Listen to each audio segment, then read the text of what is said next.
Hello, everybody. Happy Thursday evening. I am going live again for my weekly Thursday live show with topics that are top of mind around autoimmunity, inflammation, gut health, all of these things that need to be addressed in order to really find our way to living well with an autoimmune, which is really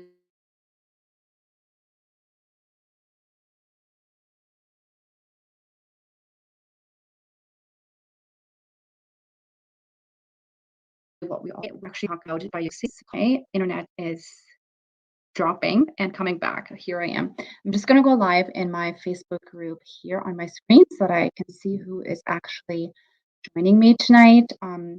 I always love it when you guys join me for those lives because then I can actually have a conversation with you and we can engage and you can ask me your questions that you might have around these topics that I'm talking about. Okay, so I can see myself here. That is awesome. So whoever is joining me tonight, please say hello in the chat. Let me know where you're from. Let me know where you're tuning in from. Let me know how you're doing, how your week was, everything like that. Before we get started, I just want to give you the heads up that it has been a difficult day for me. It has been a difficult week, actually, for us all together as a family. Full transparency, because we are actually having our grandmother here for a visit, and we haven't seen her for 2 years. So we were all really excited to see her. She's coming from Nova Scotia over to Ontario. We live in Ontario, and she's coming over from Nova Scotia. And it's just really saddening to see her mental decline over the past 2 years. She's going to be 80, and it's really disheartening, and it's really just a wake up call again for all of us. And that's why I'm mentioning that here, because it's really just a little reminder again that if we don't have our health, we really don't have anything. We really don't have anything, whether that's cognitive health, whether it's physical health, or a combination of both. Um, it's just that if we are not doing the work consistently throughout our lives, we're going to be suffering ill effects because of it. And so I really just want to say to you guys, if you are fearful of stepping out of your comfort zone of discomfort, if you don't know how to start on bettering your health, reach out for help to whoever that is, whether that is a friend, family member, whether that's a practitioner, whether that is, I don't know, whoever it is, and you feel you can do it alone. You don't have the right resources, you don't know how to get started on your health journey.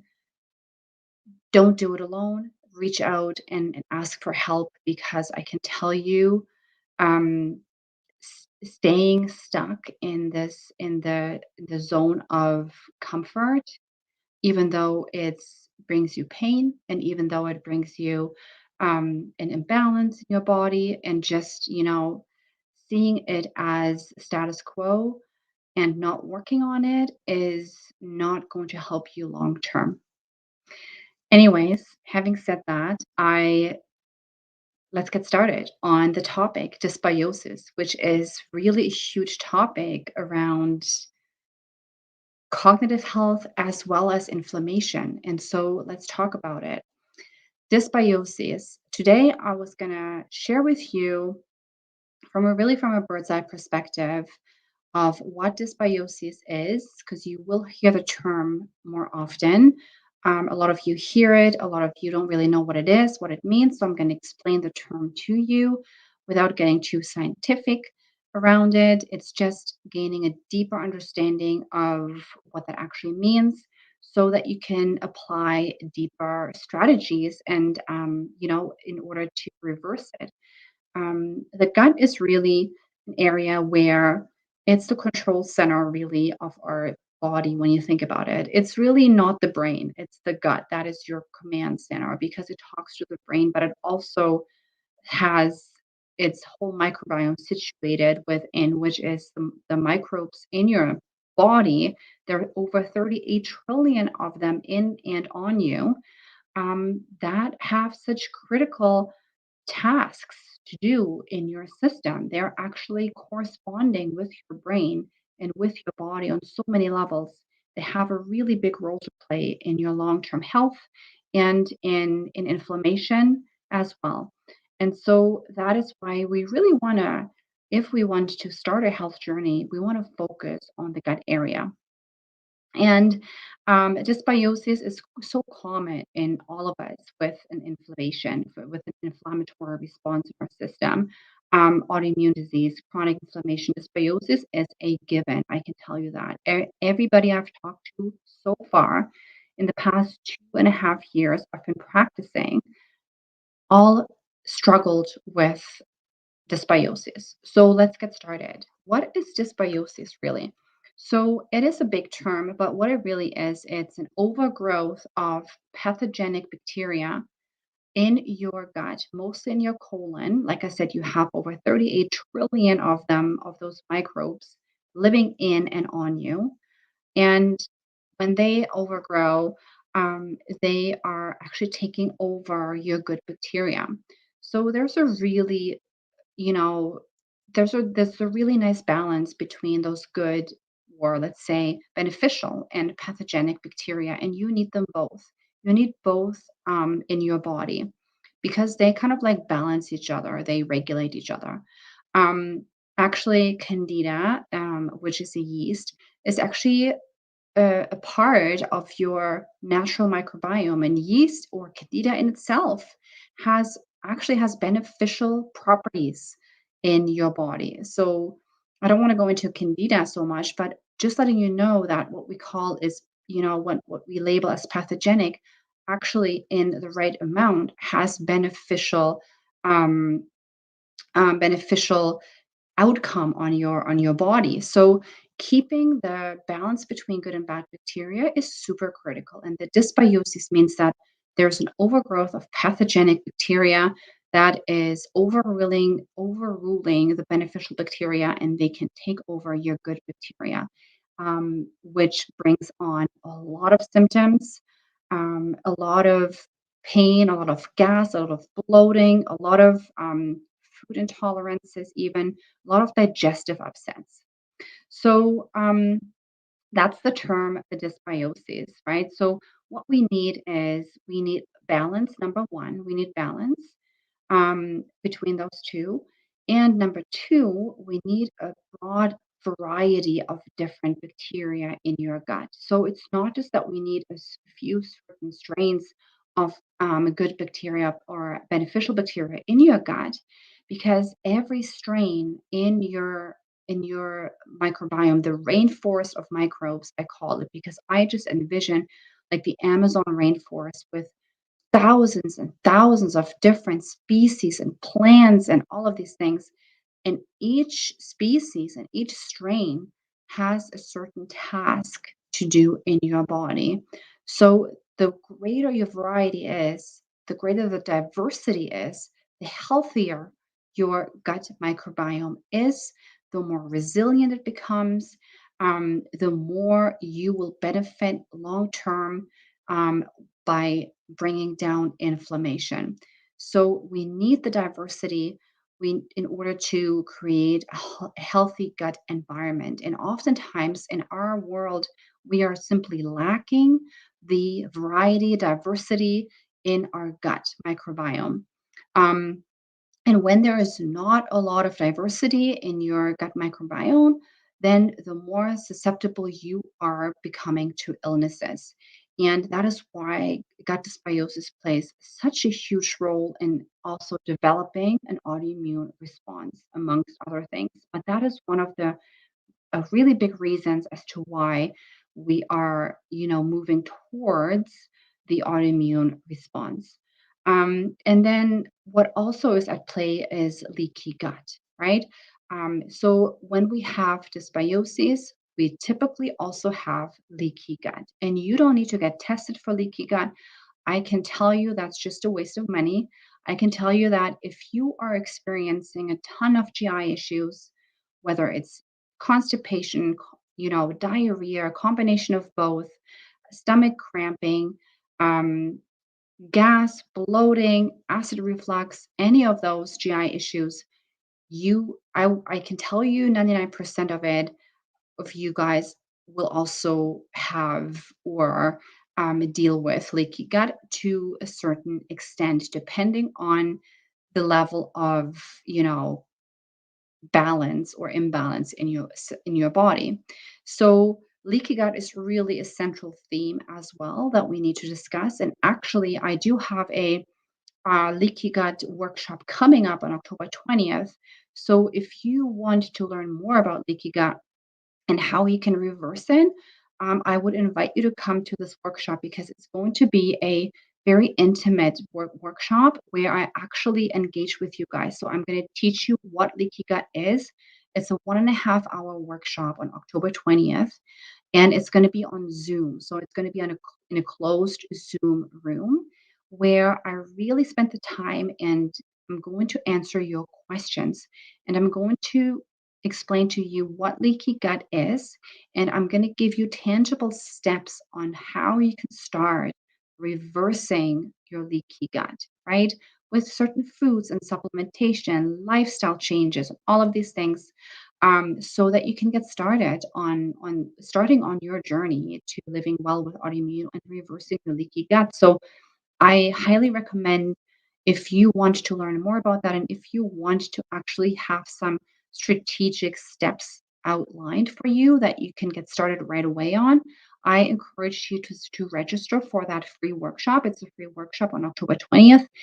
You can sign up for it in the one post that is featured where it says workshop, live Zoom workshop, or you can just send me a message or comment below this video that you want in, and I will register you for it. So I have 15 spots for this workshop, and I think I have 8 or 9 spots already filled. So there's like a handful left. So if you want one, hop on board. It's going to be super, super amazing for you to learn about leaky gut and to learn what you can do right away to help with it.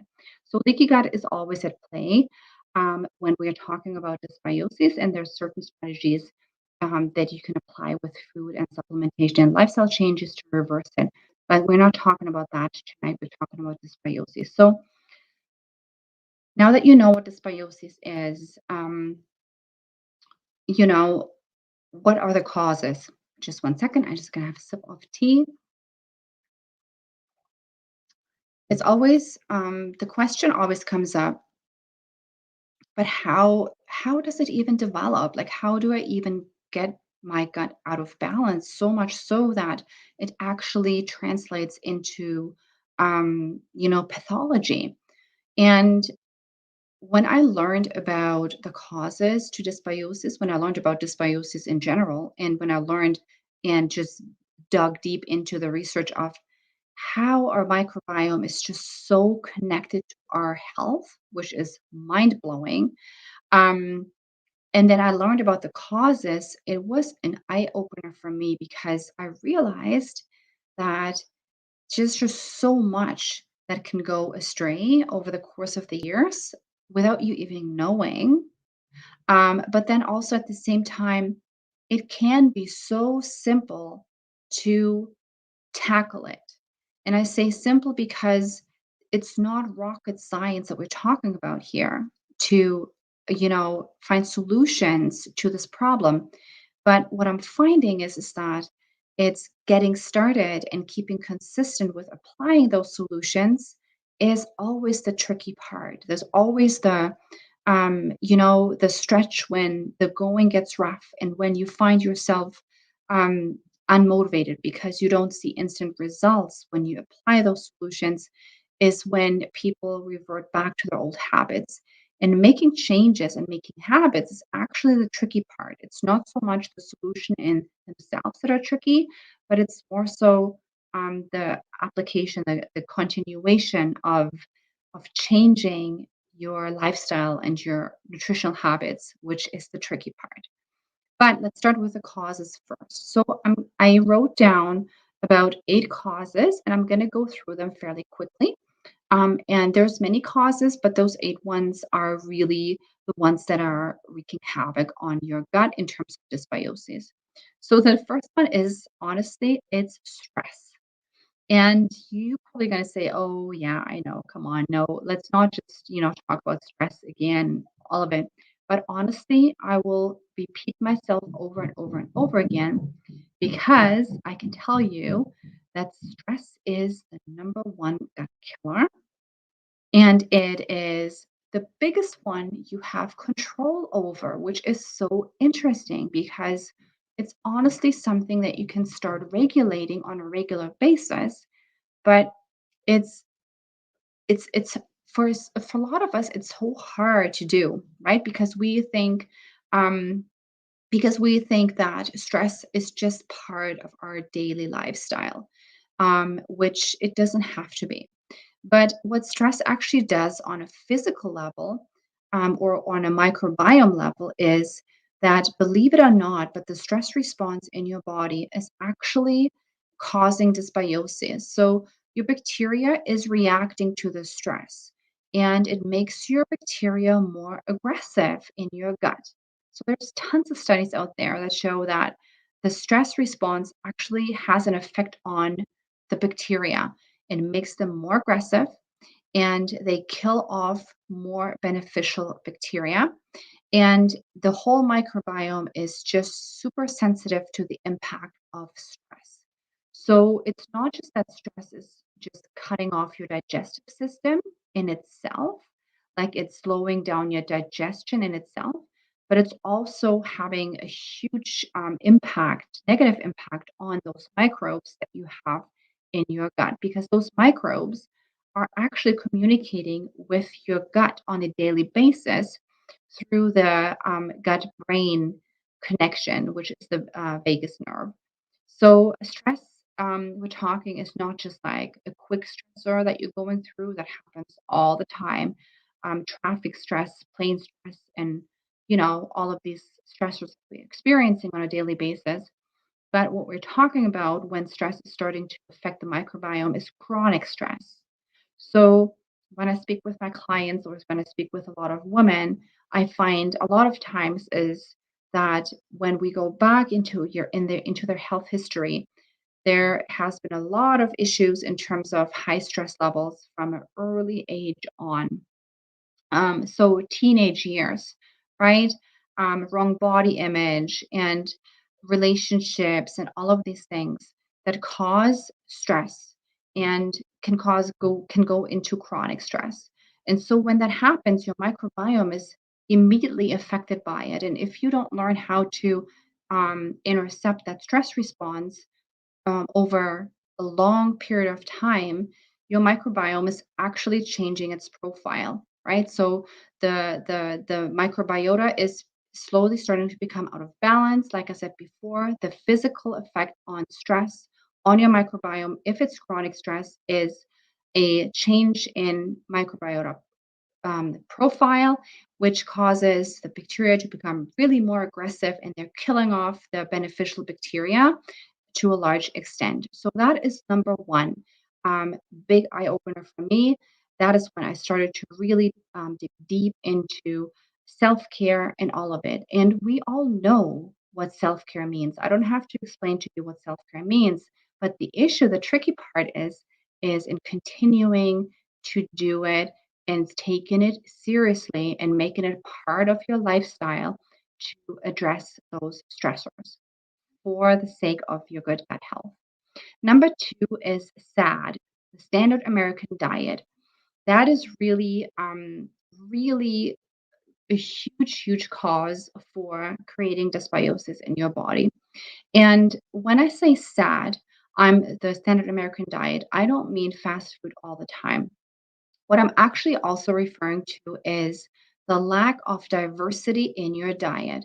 So remember what I said is that a good healthy microbiome is like a rainforest. It's like it has thousands and trillions really of different kinds of bacteria species. You know, all of these live together. And you need a broad variety of them because they all do different things. They have all of them have different tasks in your body. And so how do they diversify? By diversifying your food.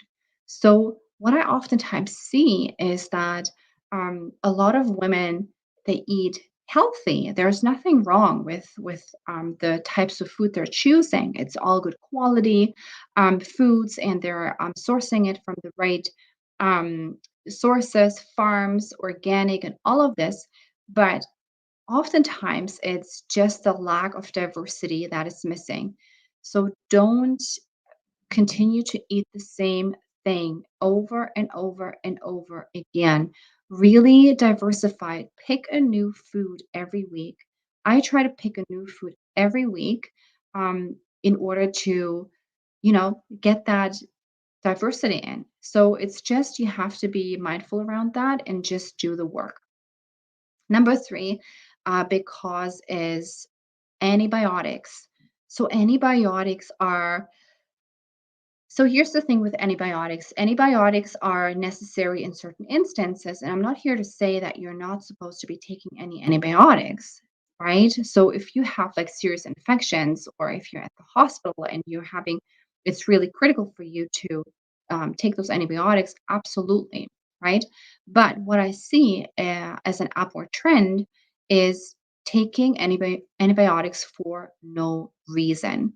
Oftentimes what I see is that when you go to the doctor because you're experiencing some sort of infection, they're testing and they don't even know whether it's a bacteria that's causing the infection or a viral infection. But just, you know, by default, they're saying, here, take the 5-day round, the 5-day course of antibiotics just to be sure. Make an educated decision. Like, really think about, is it necessary for me to go on those 5 days of or one round of antibiotics for 5 days without even knowing yet what it is, right? Because that can cause a lot of harm in your gut microbiome. So just know that with each round, so with each 5 days of taking antibiotics, you are not killing just the pathogenic bacteria, but you are also killing a good amount of beneficial bacteria because the antibiotics kill everything. They're like a bomb that goes off in your microbiome, in your gut. So it has been shown that 35% of your microbiome is destroyed when you take a one round of antibiotics. 35%. And it takes a long time, honestly. It takes at least 6 months to a year. And that's probably even, if you're lucky, it takes that much time to rebuild your microbiome. So if you take round after round after round of antibiotics for no reason, um, you can cause serious damage in your gut. So that is the third cause. Um, So the next one is low quality supplementation. So low quality supplementation, you are thinking you're doing your body something good, but in the grand scheme of things, the supplementation is going through your digestive tract. Supplementation is going through your gut. So look at the non-medical ingredients. Excuse me, look at the non-medical ingredients and look what's in there besides the medical ingredient that you're looking for, right? Because some of those ingredients are like bulking agents or anti-caking agents, and these things, fillers, and all of these things, they all interfere with your microbiome. They go through your gut. And so all of these things can cause harm to your bacteria. So low quality supplementation is something that can absolutely cause dysbiosis in your gut. So make sure that you are picking the right supplementation. The next one is pesticides, and a huge gut killer. And it's sad to see that we are just overusing the pesticides so much in this world. Um, and you know, I'm not here to say that you have to go organic all the time. So us as a family, we don't eat organic entirely 100%. But what we do for sure is we make sure that we source our vegetables from the right sources. So we do eat, I would say, certain foods, mostly vegetables and fruit, we eat organic. Not everything though. And you can go by the Clean 15 Dirty Dozen list, right? You can really print that list and you can go by it. It shows you which you should definitely purchase as an inorganic form because just of the amount, the load of pesticides in those foods. They're really, really harsh on your gut. Just know that when you choose organic foods, they have around 30% more nutrients in them than just regular, you know, commercially grown vegetables and food. So that is really, really important to understand. But you can also buy local, right? Or you can grow your own vegetables and, fruit sometimes, but vegetables or herbs. Sometimes you can even go to community grown boxes. They have the community boxes where they grow vegetables, which is really nice. So there are certain ways where you can try to source those vegetables to reduce the toxic load in your body, because pesticides can definitely have a big say on your level of dysbiosis. And there's two more reasons or causes for dysbiosis I was quickly going to mention. And I'm just going to quickly mention them because there's not much you can do about it because those are things of the past. So number one is C-section versus being born vaginally. So if you were born by a C-section, your microbiome already has a diminished um, you know, I would say, set of microbiome or bacteria versus somebody who has been born vaginally. Because as you travel through the birthing canal, there is a lot of bacteria that is actually entering your body through the skin that you're swallowing, that you're breathing in. And those bacteria from your mother are actually colonizing in your gut. If you have been born via C-section, this is not happening. So what they're doing now actually is, which I really, really like, is that when you are having a C-section scheduled for whatever reason, or you have to go through a C-section, um, what they're doing now, they're actually taking a sample of, your mother's microbiome or like the pasty remnants of what they're taking a swab of your mother's vagina really and putting that on the baby's skin or putting it around the mouth, just so that the baby will benefit from the mother's microbiome, from the mother's bacteria, which will then colonize in the baby's gut and which will create part of your immune system. So that is really amazing. And the other one is bottle fed versus breastfed because, again, the mother's milk is nutrient dense. It's crazy how nutrient dense it is. And it also has a lot of bacteria in it. And so it's also building your baby's microbiome that way. And those babies who didn't have that opportunity, their microbiome will be not as diversified as a baby that was breastfed. So those ones are causes of dysbiosis. Um, but the interesting part here is to know that the first five I mentioned are something that you have full control over now. When you are actually under, now knowing the causes that can lead to dysbiosis, the awareness, once you have the awareness, you can actually start to take action. And so this is great to know. This is amazing because now you can go out there and now you can make an informed decision and to change and or try to start to repair your gut dysbiosis on your own. So let me just give you some solutions, and they're going to give you a really good starting point. And they will actually relate back to the causes, so much so that some of them are really common sense. But like I said before, it's not the solution that is um, so you know I would say special, or let's say that solution that is so um, something you have never heard before, the like the one new thing that you were always looking for in order to heal your gut.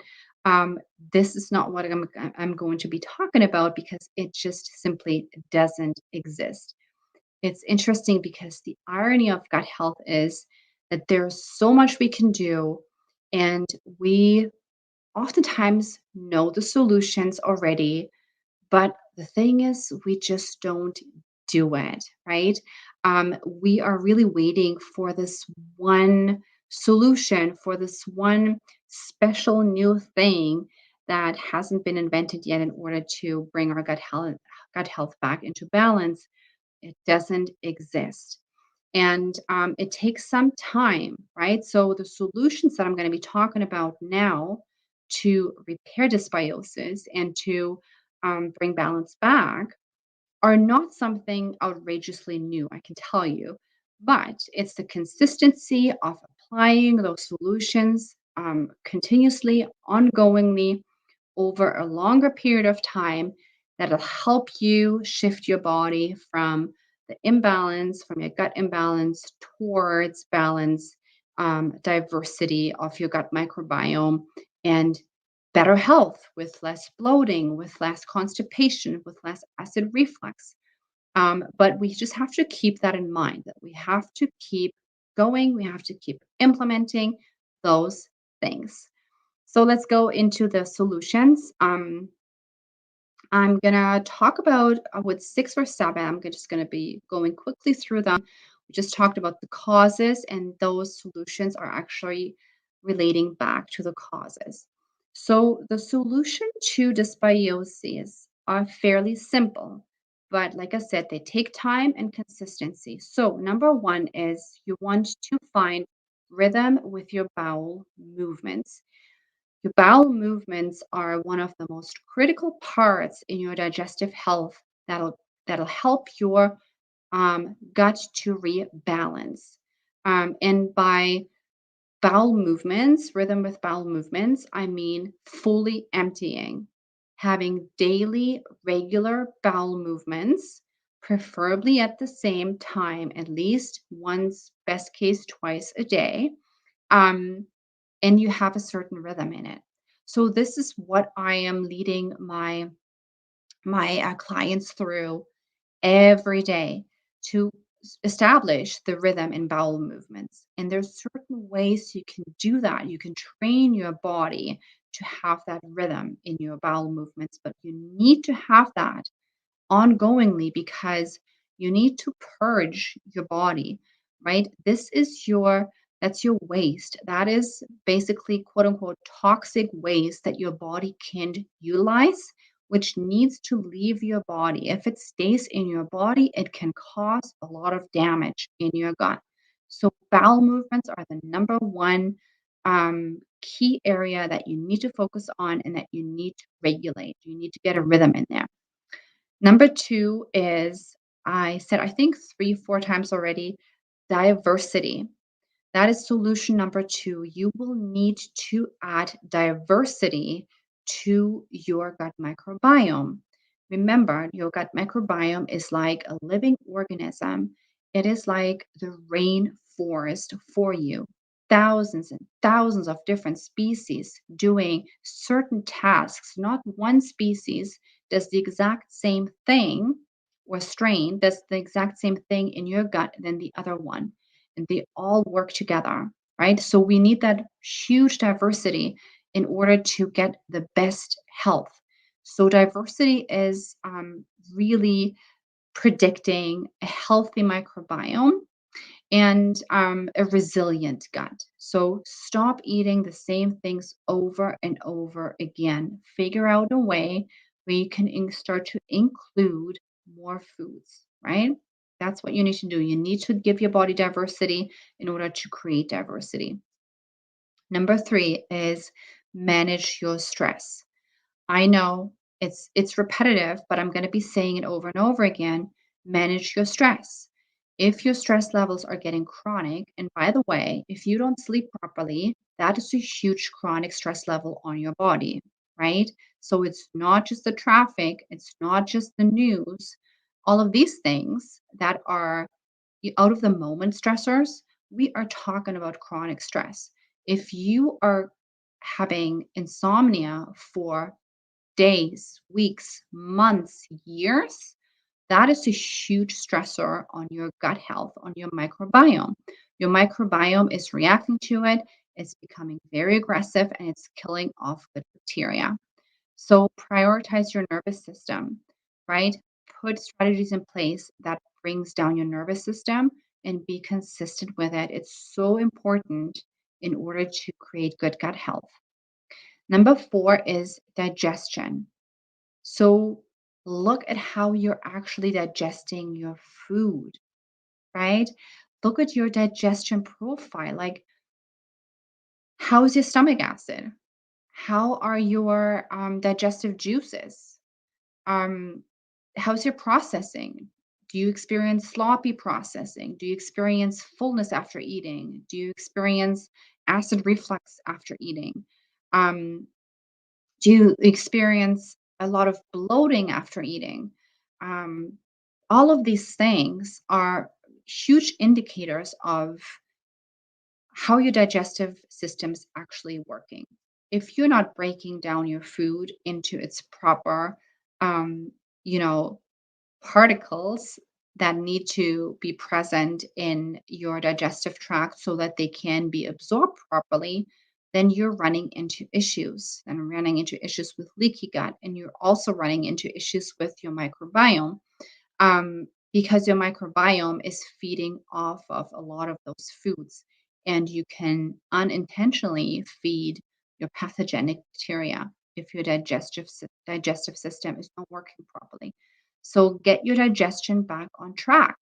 And the easiest way to do that is with steps to good digestion. And I think I have a video in here too that goes over steps to good digestion. Honestly, a lot of people, they eat while they multitask, eat at their desks, eat when they watch TV, all of these things. It's not helping your digestion, and it's certainly not helping your gut health.